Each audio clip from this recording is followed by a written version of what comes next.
Well, good evening, everyone, and thank you all for joining us this evening for our 6th instalment in the Architecture Alumni Talk series.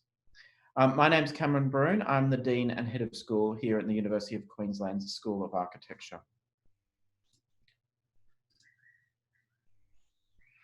Before we get started with this evening's presentation, I'd like to acknowledge the traditional owners and their custodianship on the various lands on which we meet today.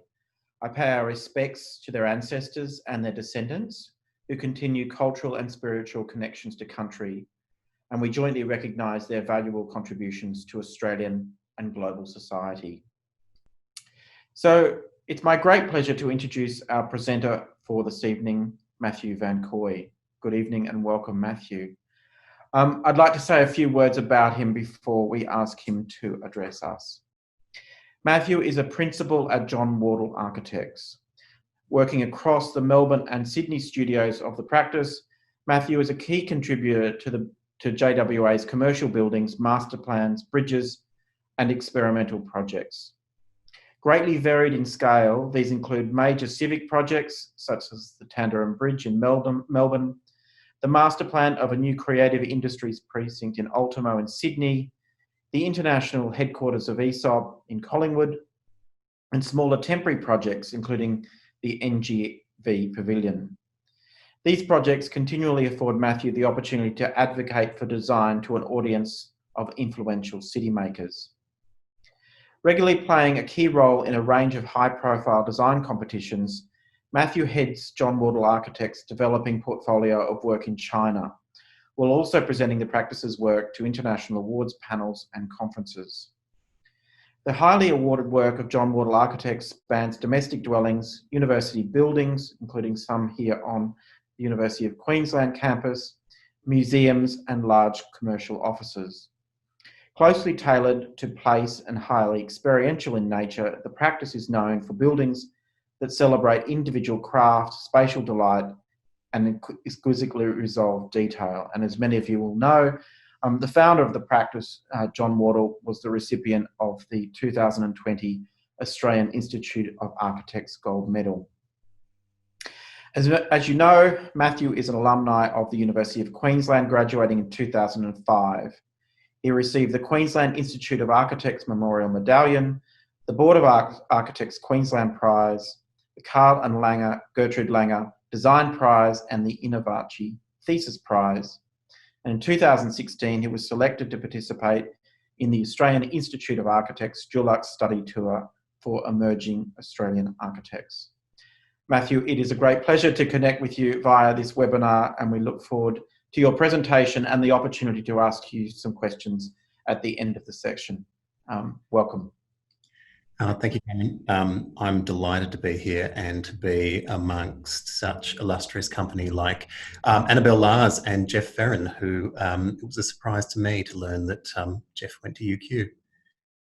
Now, Cameron, you've given me a strict script to follow, both about my career at UQ and kind of post UQ and into JWA and some of the work that the practice has been doing of late. I'll try to do my very best. So in terms of prelude to JWA, I might just reflect on my experiences at campus. This is largely my reflection and my memory of the way that the architecture school sat within the beautiful campus at UQ. Architecture wasn't necessarily a kind of immediate choice for me. I applied initially to get into civil engineering. I enjoyed drawing primarily, and I thought that would be a way for me to have a wonderful career doing very fine drawings. I wasn't actually smart enough to get into civil engineering, and knowing more about it after some time in the world, I'm much more glad to end up being an architect. These are some drawings by Robert Mallard, a phenomenal Swiss engineer and designer back at the beginning of, or the end of the 19th century. where he and his collaborators were looking at the kind of the plasticity of concrete, and they designed these wonderful bridges. And my intention to study civil engineering was because a school teacher of mine said, well, if you like drawing, you should be a civil engineer, you'll get to design bridges, and that'll be a wonderful future for you. And I have, through my career, subsequently been involved in the design of several bridges, so kind of achieved that. My experience at UQ, I was very fortunate to study a school that taught a sensibility around design, and at the time, and I'm sure the school has changed in some ways, but the curriculum was very much focused on the qualitative nature of architecture, the poetics of space, praise of shadows, and genius loci, the kind of phenomenology of space. To kind of periodise my study, I studied in the period of the Super Dutch, when the Dutch architects were at their peak. They were publishing prolifically, and to me, I think I was a relatively blunt instrument starting at university. I didn't quite understand or appreciate the qualitative metrics of architecture, and so for me, the Super Dutch was really a fascination, and it was a period of prolific publication by Dutch architects during a period of an economic downturn, actually, where they had no work, and so they were publishing. But it was wonderfully introspective. Here's a book by Bart Lutzma, unpicking the work and explaining how to read the work of MVRDV. This, in turn, there was an idea about the kind of quantitative metric used by architects in order to justify their work. No more influential was the book by OMA, Small, Medium, Large, Extra Large, which was published for 3 years by the time I started studying at UQ. And for me, this was an absolute fascination, because not fully appreciating the kind of the breadth of architecture, in my mind, this was a shortcut for architects to be able to speak authoritatively about their work and take away the kind of the mystery of phenomenology and the things that I possibly had missed. My kind of interest in all this was upset by Shane Murray, a wonderful academic from RMIT, who also assisted me in my thesis at UQ. Shane had this great quote that kind of posited that we don't appear to need any authority to design an object.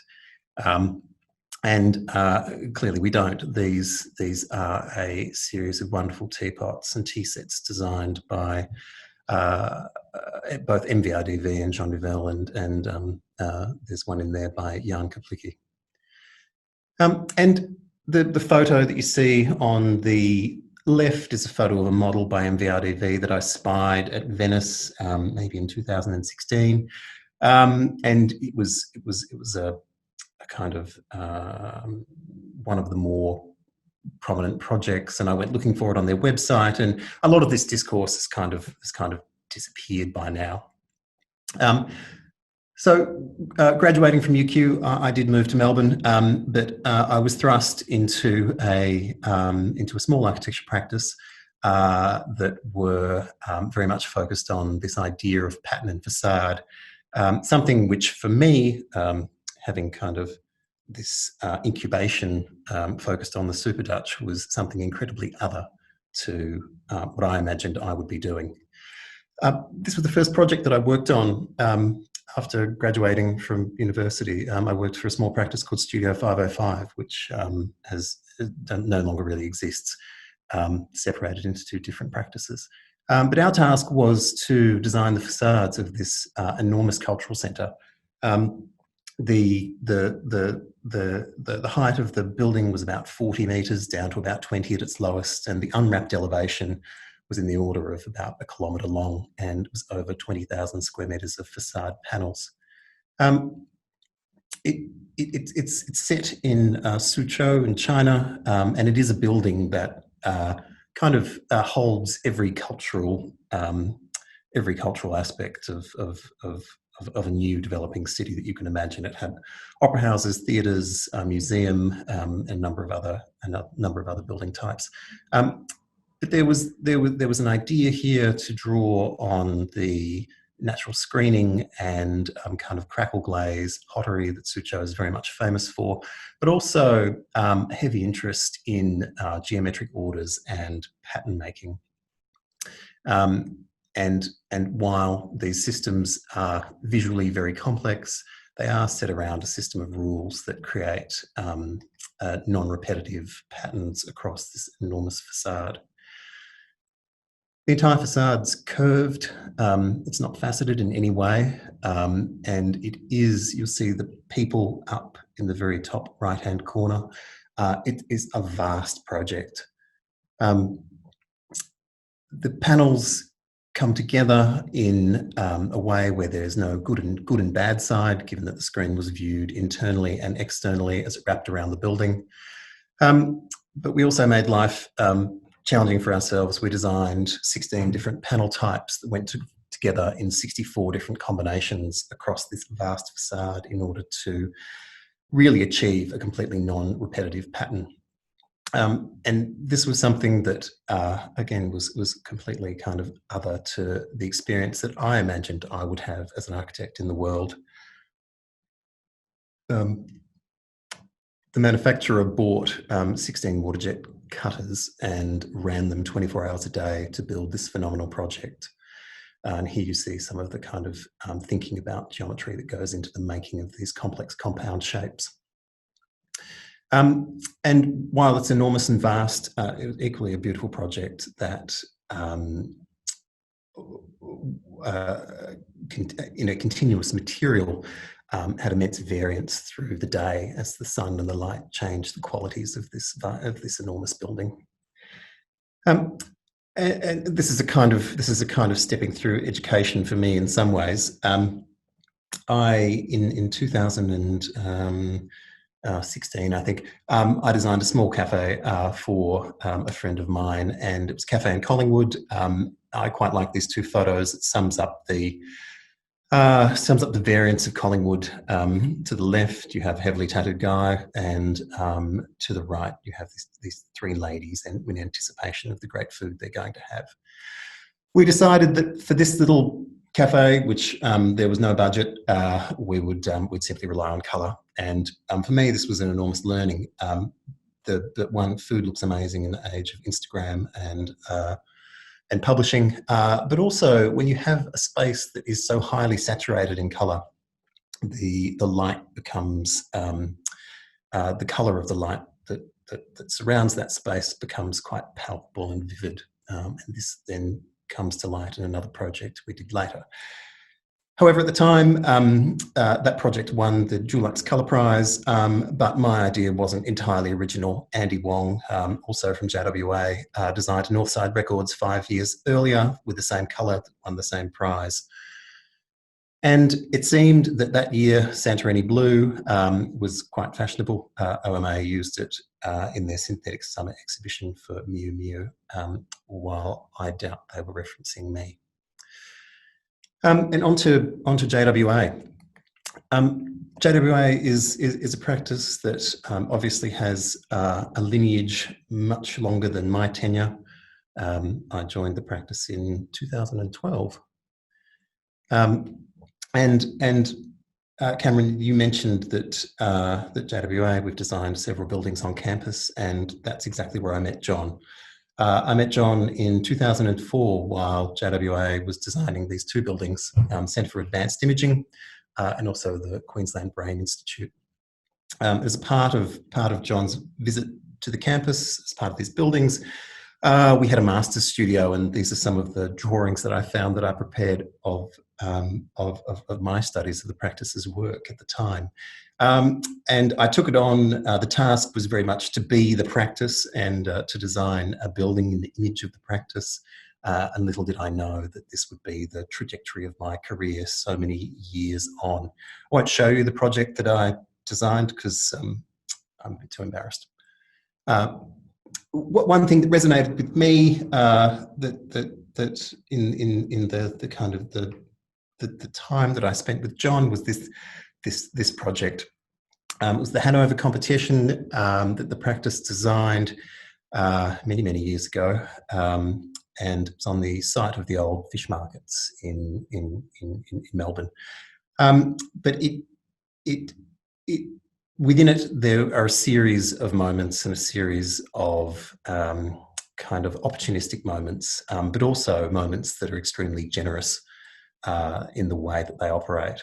I remember John describing a single aisle supermarket that rubbed up against the museum that was proposed for this building, and a pool that would stretch nearly the length of the entire block. And it is this kind of opportunistic and real investment in the way that elements of program rub up against each other in curious ways, but also ways of making spaces that provide something more, extend the brief of our clients into a real kind of generous moments for the city. And this kind of opportunism persists is through all of the work that we do at a large and small scale. Here, our project in Sydney, Westfield project, where the value of the ground plane, the retail ground plane, was so high, we were given a small 6x6 space to transport people to that elliptical shape that you see, a very large commercial tower above. But that small foyer transports you to an elevated sky lobby, the kind of space that overlooks the city and transports people from the ground plane to a place that's other.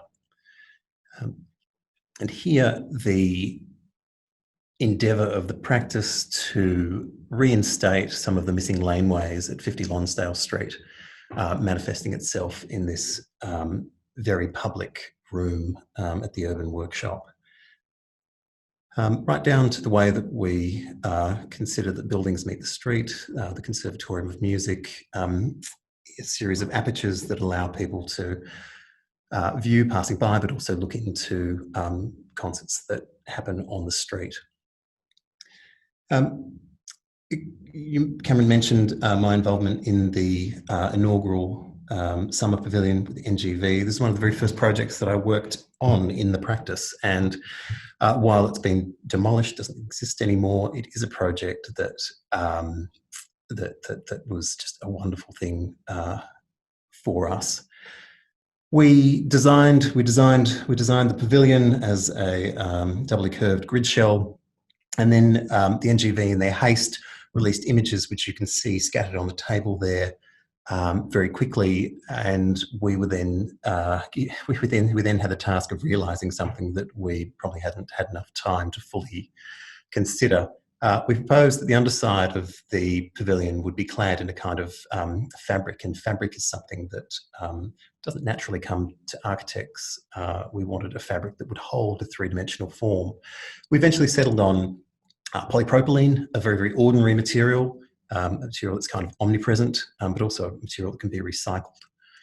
And a part of the kind of the wonder of this project was the bringing together of all of these industries. We scoured the state and we found Melbourne's last eyelet manufacturer. They're called Eyelets. They're located in Sunshine. The steel structure was fabricated in Brooklyn. And it all coalesced on the site of the NGV to result in this miraculous pavilion. And here, the kind of the thing that I mentioned earlier, the kind of palpable, saturated light of the small cafe was realised in this phenomenal structure. We became, for a very short moment, a practice that just designed this wonderful little pink structure. But in my mind, it was kind of a very cheap James Turrell, and exhibited the same qualities of these artworks, if you know them. When I started working at JWA, the practice had just moved from the city. This is our office with a flag. That's our Yeah flag by Peter Kennedy. The practice had just moved from the city, after being in the city for many years, to Collingwood. And some people are surprised of the size of our practice. We're just under 100 people. We have 2 offices in Melbourne and Sydney. And while we are apart at the moment, we're working collaboratively through a whole variety of software that allows us to still design the buildings in the way that we would within the studio. In moving to Collingwood, I'll touch on this very briefly. Collingwood is a suburb that is rapidly undergoing gentrification and shifts in scale. It is the space wherewithin was set aside by the City of Yarra to be a special business zone. And as a part of moving to Collingwood, we very much wanted to be local and participate in the making of this suburb. Collingwood's no different in some sense to Dumbo or Spitalfields in the UK, places that were post-industrial. They're on the edge of the city where the structure of these buildings rubs up against the very fabric of the city.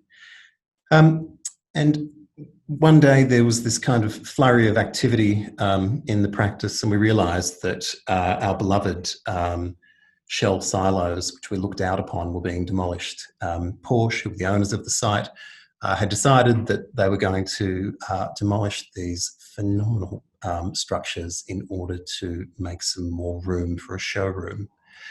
And so we quickly imagined a showroom which would be situated on top of the silos to prevent them from being demolished. You take a lift up there, and the story that we told was that this was centred around the rear quarter panel of a Porsche 911, and it very much was. Secretly my favourite Porsche is a Porsche 928, the biggest lemon they ever made. We weren't successful. The silos were demolished. However, John is a canny collector, and we managed to get the O and the C from the Porsche sign that you see here from the demolition contractor, and turned it into the on sign on our building. It's fair to say this is a building that's just around the corner from us, the international headquarters for ESOP. It's fair to say that there are no easy sites left in CBDs anymore. This building is constructed over a existing Telstra exchange, and you'll see all the way down in the very lower left-hand side of the panel, there's a small white square. This is the only space we're able to bring superstructure down for this very tall building. And as so many sites in Collingwood are being aggregated to create larger and larger buildings, here we were able to descale the building, and we imagined a larger building, the major office building, but also a smaller building, a companion to this larger proposition, much in the same way Kirsten Kalio's ceramics are featured here.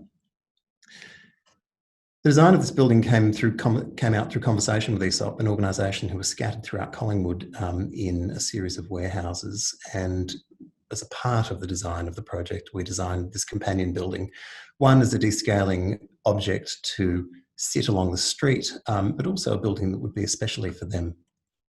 The site is very much a campus, a series of buildings that sit together opposite the Vine Hotel.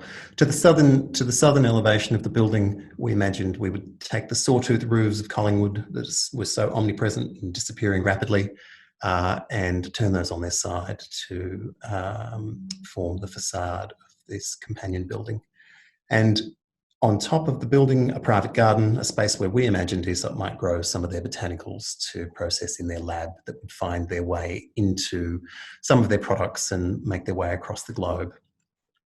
This is a photograph down Derby Street. There at the end, you see our little laneway, or Little Derby Street, as we imagine it might be called. And to the left, another building of ours, which we designed, the home apartments. Inscribed on the facade of these buildings are the remnants of the demolished silos from the precinct, giving it the unique scalloped character. I mentioned that my ambition was to design bridges as a civil engineer, and I have been very fortunate to be involved in the design of almost 6 bridges now. For those of you who may be from Victoria, you might remember the East-West Link. This was a bridge that we designed as a part of the enabling works for the East-West Link. There was or there still is, a very small, rickety concrete bridge that connected Collingwood through to Clifton Hill. We took the opportunity to imagine the bridge not only as a passage for human movement, which is a function that it must perform, but also an element and an apparatus to celebrate the unique character of both of these sites in their joining. Dights Falls was a place of public baths, and in the photo in the top right-hand corner, you'll see the shot tower of Clifton Hills, 2 iconic but very, very opposite structures. As the bridge spanned the road, we gave it a hump in the middle to express the forces of the structure, the compressive forces, but also the kind of physicality of it. And as an apparatus, it twisted both to reference the verticality of the shot tower in Clifton Hill, but also the horizontality of Dights Falls from a viewing platform. A viewing platform that hung over the street with a remarkable cantilever in the order of 25 metres that would allow visitors to take in the view and also understand the history of the place. When the East-West Link was cancelled, so was our project, but never mind. The next bridge is the Tanderrum Bridge, a bridge which we built quite recently, a bridge that sits within the master plan of both Birring Marr and Melbourne Olympic Parks. It was the subject of an international design competition. And through the competition, it became evident to us that there was a space which this bridge was to inhabit called Speaker's Corner, a piece of Melbourne's history which we thought had largely been lost from the kind of consciousness of the city. It was a democratic space, a space where anybody could come to speak. There are a series of speakers' mounds which sit within the dense oak grove. And we imagined that there was a synergy between the democracy of Speaker's Corner and also the democracy of the lower rung players in the courts for Tennis Australia. A space where anybody can come and play and rise up through the ranks to international stardom. It is a bridge that was designed with a clear function. It's the main front door that connects Flinders Street Station, Birring Marr, into the tennis centre. But it is also a piece of enduring infrastructure, and it is, in our mind, remarkable how this building, this structure has settled into its place in Birring Marr. As a part of the design, we settled the bridge very much into the bank and relocated some of the cycads across from Birring Marr into the tennis centre as though they walked over the road. These next couple of photos are they're just purely indulgent. I think they're by Arietta Atali. They're photos we don't often show, but they are exquisitely beautiful in the way that she has captured the fine filigree of the bridge. Its kind of hulking belly, walking legs, and the way that it has settled into the berm. In my mind, they're quite exquisite. We often talk about the work of our practice as scaleless or scalelessness, a kind of funny made-up word. But we do work and we apply our design skills across a vast range of projects. We still do houses all the way to these very, very large university buildings.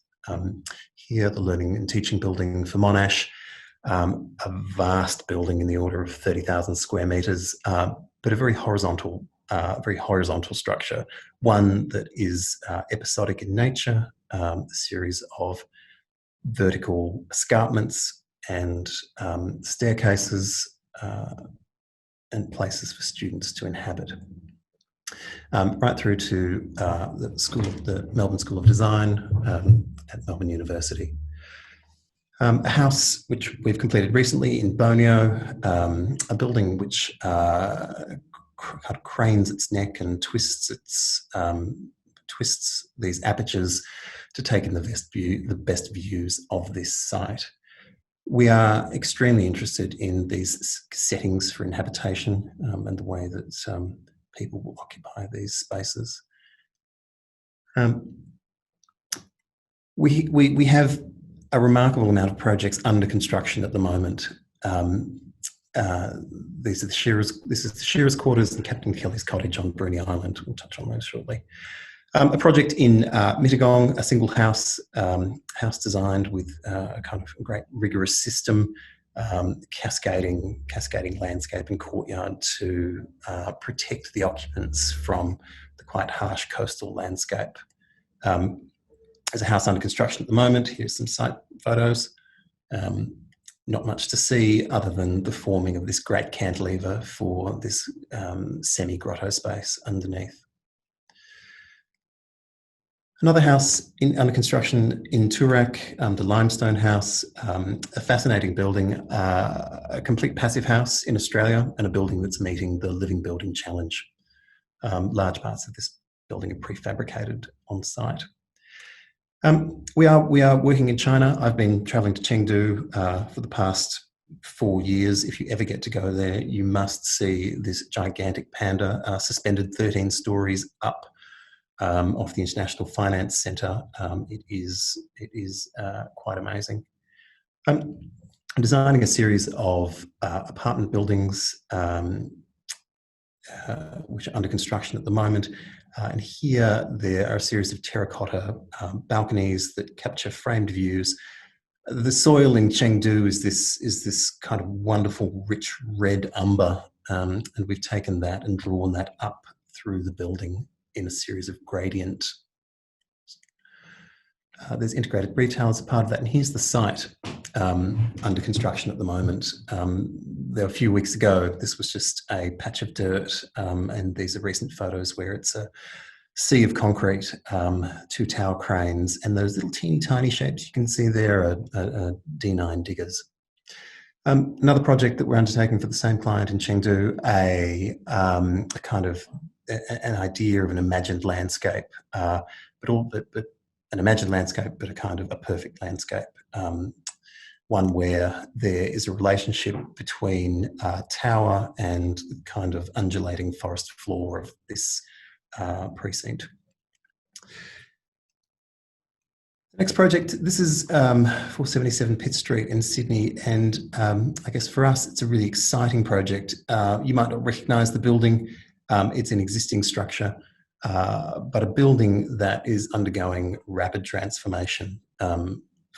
For us, this is kind of the future of the adaptive reuse of tall buildings in cities of this height, the order of 40 stories. They just simply don't come down. As a part of it, we're overcladding the entire facade, creating a new identity for the building, but also unpicking some of the sins that were inflicted on Sydney, some of Sydney's finest heritage buildings. This tiny building you see in front of you is Sydney's first fire station. I'm not quite sure how they got the trucks out of it.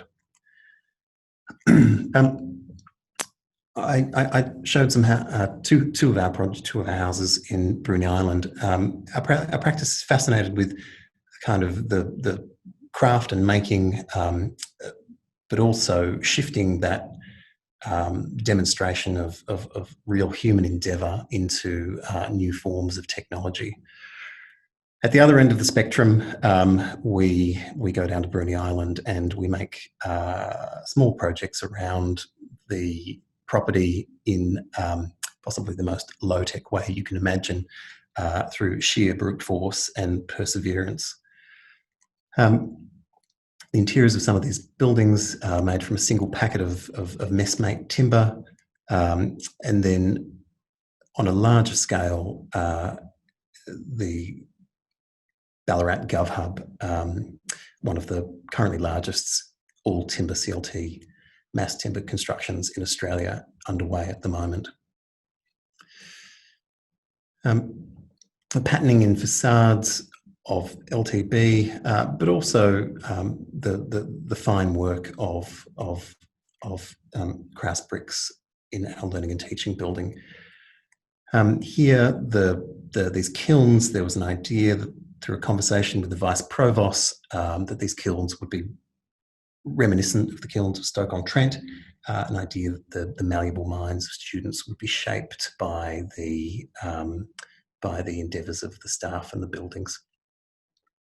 Right down to, on the kind of the microscale, these tiles which feature all over our conservatorium, made in the INAX factory in Japan. Here you see that building in totality.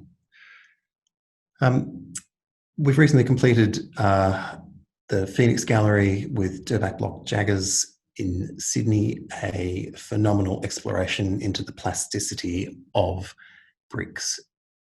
Judith's collection is taking shape within the building. Both the combination of brickwork, but also these prefabricated light shelves, kind of high precision elements within the building. And I thought I'd finish on this somewhere or other. Ever since I started at the practice, there's been a fascination with Venice, and in a time when we can't travel, perhaps we can go there in another way. Some of you may remember D'Estasio's competition in, I think it must have been, I can't remember the year, but D'Estasio held a competition for a new Australia pavilion, and enthusiastically we entered. The building both recalls the humble Australian shed, but also touches on the Palladian villa and explores the translational transaction of materials. As migrants from Italy brought their knowledge of terracotta to Australia, we thought that we would, in kind, return that back to Venice through custom designed terracotta that clad the building. And so bold was our proposition that the name of the country would be inscribed in the very facade of this building. Well, we didn't quite win that competition, and many others didn't as well. And in 2015, we entered into the Australian Tapestry Workshops competition to design a tapestry that would then be made in the tapestry workshop. And not willing to let go of some brilliant ideas that we thought we'd had, we imagined that this tapestry would then be hung in the Australia Pavilion in Venice. And we entitled it Perspectives on a Flat Surface. And the very geometry that we had imagined in our pavilion would be transposed onto this flat surface and then hung within the white box of the Australia Pavilion. The making of this tapestry is absolutely amazing. The time and effort and pure alchemy of dyeing and weaving is beyond belief. And it was to our surprise in late 2017 when we received a wonderful letter from Grafton, from Yvonne and Shelley, inviting us to participate in the 2018 Venice Biennale. We reimagined Perspectives on a Flat Surface and our pavilion to form somewhere other a small structure that provided views and insights into places beyond what we readily know. And that's it. I'll leave it there. Thanks, Matthew. That was terrific. So can I encourage questions via the Q&A box on the bottom right of your screen? but as is the habit or as the custom over the last few weeks, I will use my role as the MC/chair to ask the first question. Please do. Mathew, I was struck by your observations about the Super Dutch movement and that influence on your work at that time, in part because it took me back to a second year history and theory class with John MacArthur in I must have done it in 99, you probably did it in 2000. I would have, yeah. And that, as you say, was a very significant moment in global architecture with the Dutch, becoming, the kind of heroes of contemporary architecture. Absolutely. And I'd not thought about that for some time, but I wondered what you think of that idea of a kind of national emergence of of Dutch architecture at that time, and whether anything has happened since that's like it, or whether the context has changed. I think the context has changed. I think the conversation has shifted. The Super Dutch was. I'll answer your question in a couple of ways. I don't think there's been anything that parallels the Super Dutch, and I think that it possibly was the moment in time when there was prolific publishing and technology in terms of kind of the things we know now hadn't evolved in the same way, and there was a kind of the shift from I guess modernism and the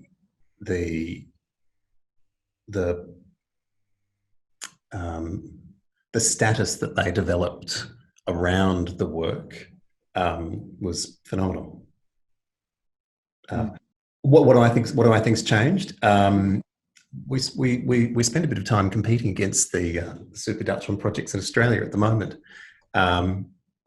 and I do think that the dialogue has shifted now. There is much more a focus on, I'd say, the last 5 years, human-centric design, but now there's also a shift to a kind of more ecological sensibility, kind of architects taking on the responsibility for the world that we've created and shaped. I think, that's a really good observation. I also think perhaps it's the last style-based movement before the advent of the digital revolution in media. And that might be worth, that's an interesting thing to unpick at some point. Maybe not now. Someone's asked a question about what happens at the beginning of a project. How to ensure that a project, and maybe pick one from the many examples that you've showed today, where you could give an example of what is critical at the kind of foundation, the initiation of a project that actually ensures that it stays on track for its life, which can be quite a long time at the scale you're working at. There are a couple of things. A lot of work up front, but I think what we find is to have a compelling story that allows others who are involved, not just us, others beyond our practice, the people that we work with, to allow them to take on the imagination of the project and to advocate for it.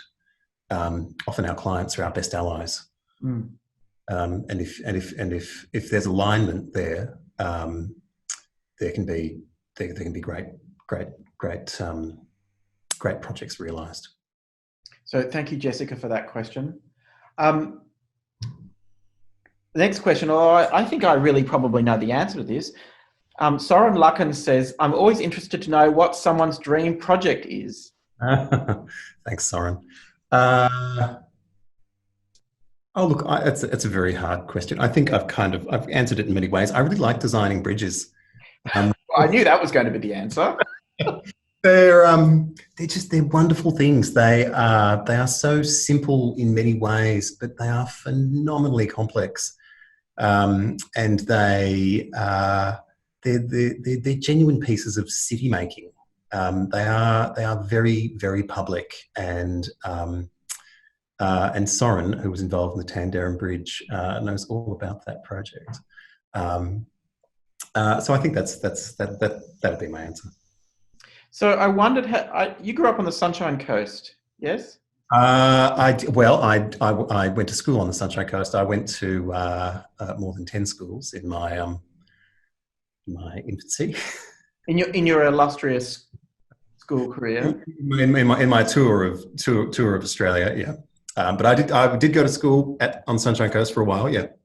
No, I just wondered whether there were elements of the built environment that you grew up in that you've looked back on in terms of that fascination with the bridge.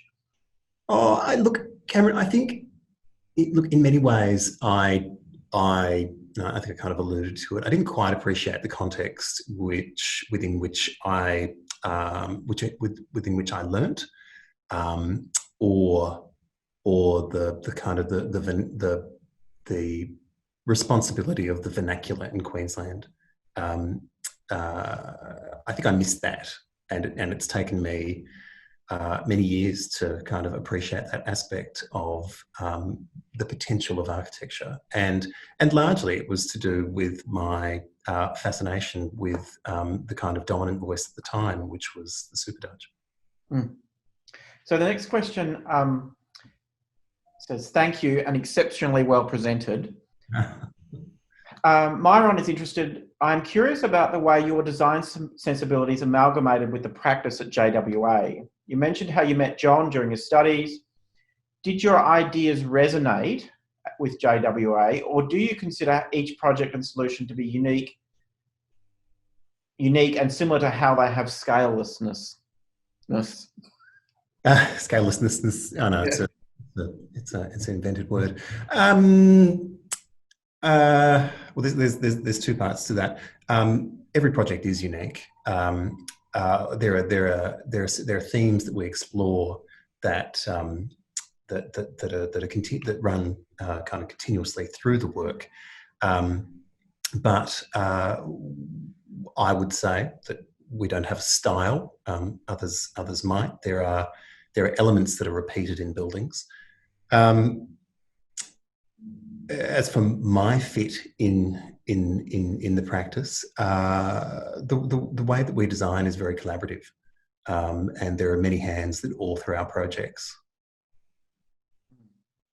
So I think that is an interesting question, and I think in part the way you talk about the work, as do others in the practice, the we and the our is always used. In terms of describing process, outcome, achievement, etc. I'm wondering, can you it would be good for you to maybe tell us a little bit about the structure of the business and your role as a principal, because I think that is indicative of that collaborative nature of JWA. Yep. Okay. Well, John is our founder, as it's quite evident. And we have 6 principals in the practice. The way that we work is in a collective leadership model, and kind of easy to say, hard to describe in some ways. But we do draw many people into projects. We don't work in silos.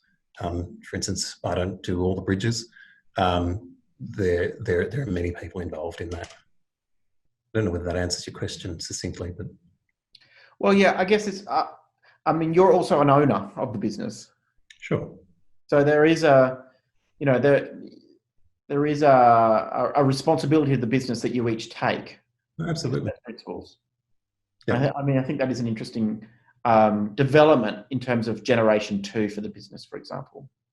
It is a shift, and look, it's not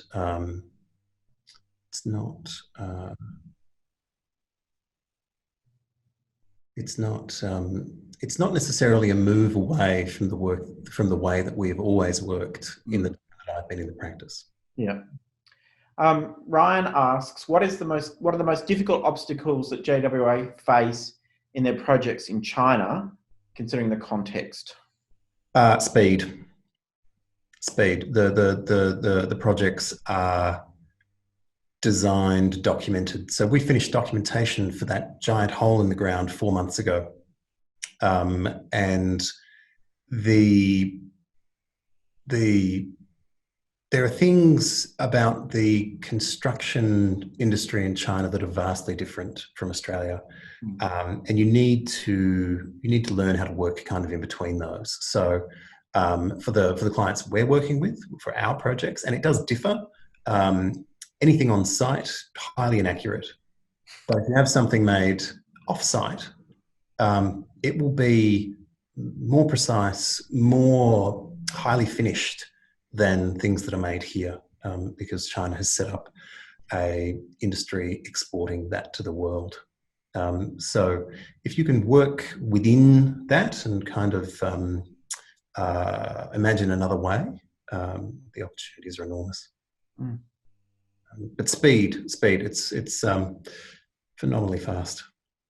And so obviously the last 6 months have been a particularly interesting / challenging one for everybody, and that it is quite clear that there will be changes to architectural education. There'll be changes to the practice of architecture that come out of this period of time in global history.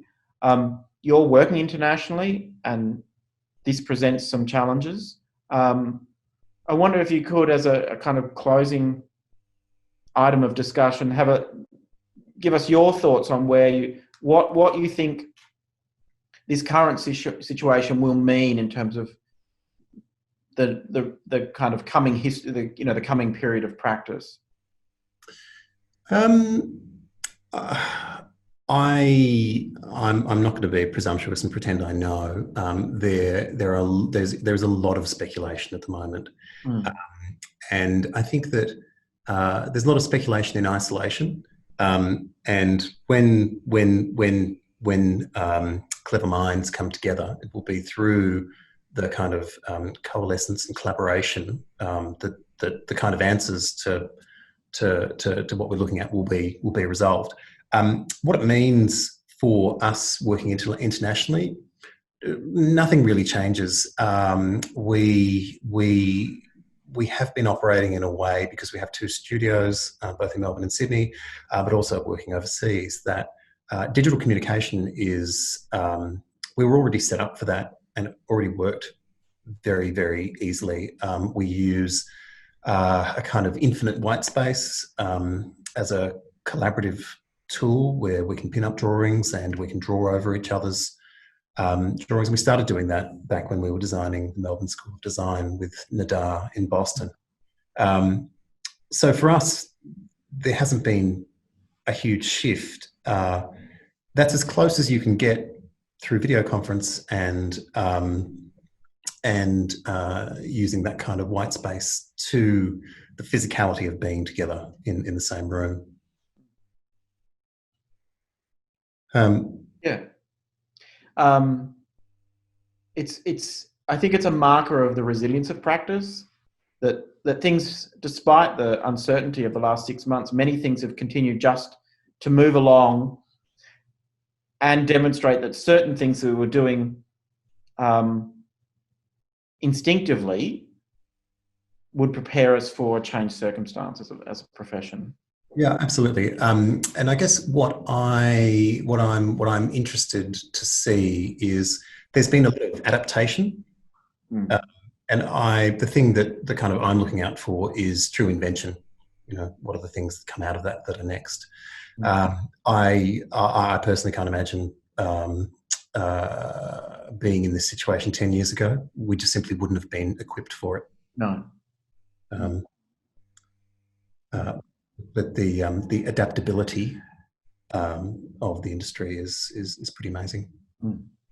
We'd like to think that the idea of pulling together this series is part of our adaptive capacity, and it has been a fantastic opportunity to catch up with many of our most distinguished alum and to talk about what they've been up to, but also to reflect on the role of the school in shaping careers in architecture across the globe. So Mathew, it's been a great pleasure to connect with you today and to hear about your journey in architecture. And I'm very pleased that all of our speakers have really taken that moment to think about that journey and about how they've become the practitioners they are today. So we thank you for your generosity and insights today. So a round of applause for Mathew. This is the sixth and I'm sad to say the final in the series that we'll be presenting this semester. We've really enjoyed it as a school, and we plan to continue the series in second semester of this year. So from August on, we'll run a second series, and we'll launch the dates and speakers for that very soon. So for now, I just want to say thank you again to all of the alum who've presented over the last few weeks, for everyone who's come along and joined the conversation, offering questions and seeking insights from our speakers. So thank you to everyone, and we look forward to seeing you in Series 2. I feel like I've got a TV show now. We'll see you for Series 2 in August. Thanks again to Mathew for presenting this evening. Thanks, everyone. Good night.